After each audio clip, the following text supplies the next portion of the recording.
Rilalang hidupain na somar de kangena Republik Indonesia ina makapituk 10 tahun umur na majepuk makun reto itarung kue ina ingkir kantor lapas pare-pare maminasa macoy rilalang arwasang somar de kangenge.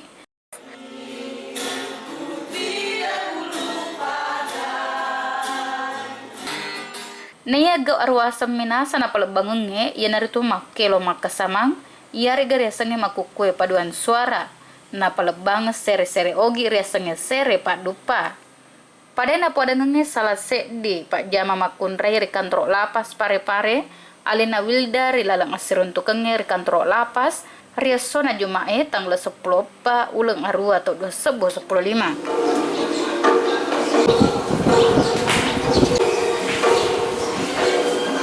Kegiatannya itu yang pertama paduan suara dan yang kedua adalah tari paduka. Tari paduka. Itu semua membutuhkan waktu berapa lama? Membutuhkan waktu semuanya itu 1 minggu. 1 minggu jadi?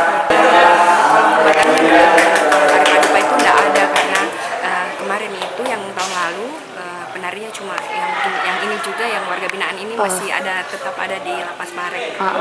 Jadi tidak terlalu ribet. Iya, jadi tidak terlalu ribet sekali.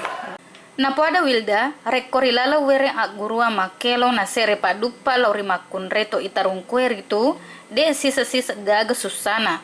Na sabat nanya pakelo na paserewe pura maco ini ri arwasa maradika ngenge, ri tau la boe.